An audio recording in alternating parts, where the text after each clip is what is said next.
Bismillahirrahmanirrahim. Melanjutkan tafsir ayatul ahkam. Kajian tafsir ayatul ahkam, kita sudah sampai di muhadarah ke-31, hukum yang keempat. Qala al-musannifu al-hukmur rabi, hukum yang keempat. Hukmu saydis siba'i wal jawarih, hukum hewan yang diburu oleh binatang-binatang buas, hewan-hewan buas, dan juga burung-burung yang sejenis burung elang. Apa hukum buruan dari hewan-hewan tersebut? Dalla qauluhu ta'ala, wa ma 'allamtum minal jawarihi mukallibina. Firman Allah Subhanahu wa ta'ala, wa ma 'allamtum minal jawarih, dan hewan-hewan yang kalian didik, ya, dari burung-burung elang, di mana kalian mukallibin, ai muallimin, kalian mendidiknya, mendidik hewan-hewan tersebut. As-sayda, dididik untuk berburu, maka hewan hasil buruan burung tersebut atau anjing gitu, ala jawazi akli ma sadahu siba'ul bahaimi wal jawarih, bahwasanya hewan-hewan yang diburu oleh hewan-hewan buas dan juga burung-burung yang sejenis burung elang, itu hukum buruannya itu boleh untuk dimakan, ya, dimakan itu boleh. Seperti apa hewan-hewan buas dan burung-burung yang sejenis elang tersebut? Seperti anjing, harimau, macan tutul, ya, dan sejenis-jenis itulah. Kemudian burung elang, wal bazini, sejenis burung elang. Itu semuanya hukum buruannya boleh. Bisyarti ayyakunal hayawanu aw tayru muallama, dengan syarat hewan yang berburu itu atau burung yang berburu itu disyaratkan harus benar-benar terdidik, ya. Jadi mereka ini sudah dididik, ya, oleh pemiliknya. Wa qad ittafaqa al-fuqaha'u ala jawazi saydi kulli kalbin muallamin liqaulihi alaihi salatu wassalam li Adi ibn Hatim, idza arsalta kalbaka al-muallam wa dhakarta ismallahi ta'ala fakul mimma amsaka 'alayka fa in akala minhu fala ta'kul.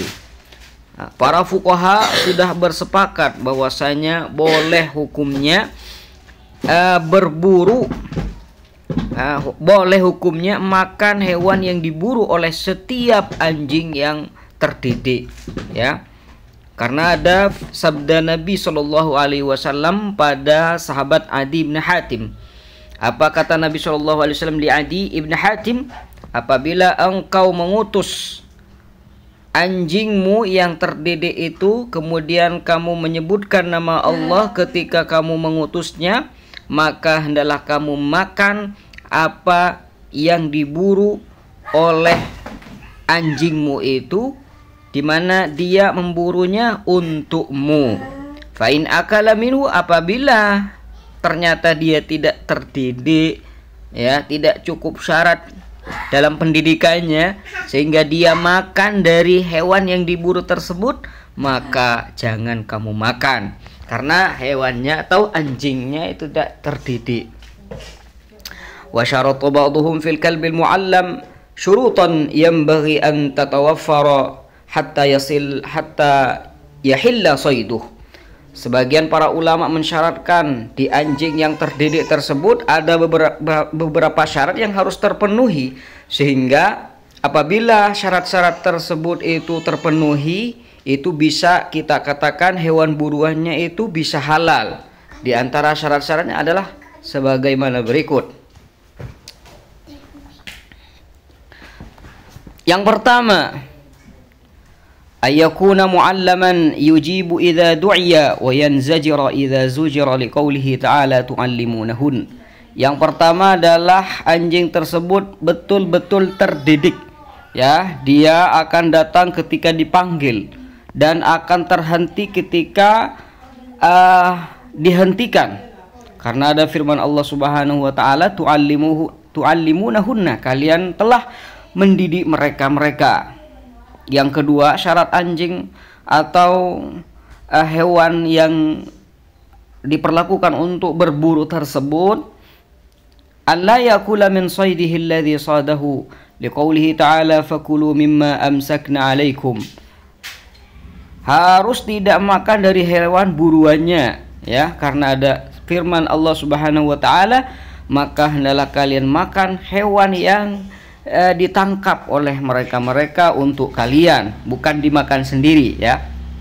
Kemudian syarat yang ketiga, ayyadhkura ismallah, ayyadhkura ismallahi ta'ala 'inda irsalihi liqaulihi ta'ala wadhkuru ismallahi 'alaihi wa qaulihi ta'ala wa qaulihi sallallahu alaihi wasallam wa dzakarta ismallah ay wa dzakarta ismallah.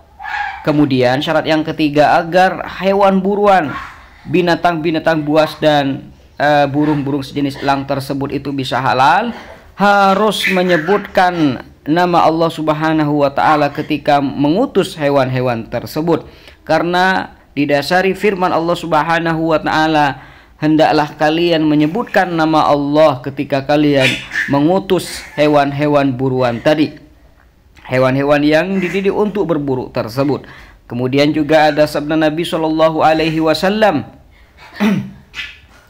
dan sabda Nabi Shallallahu alaihi wasallam, kemudian kamu menyebutkan membaca nama Allah Subhanahu wa taala.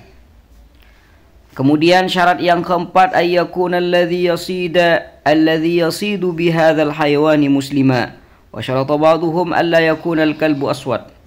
Kemudian syarat yang keempat adalah orang yang mengutus hewan-hewan ini untuk berburu harus muslim. Sebagian dari para ulama mensyaratkan bahwasanya anjingnya itu bukan anjing yang hitam. Wa fi hadhihi syurut khilafun bainal fuqaha yu'lamu min kutubil fiqh wallahu a'lam.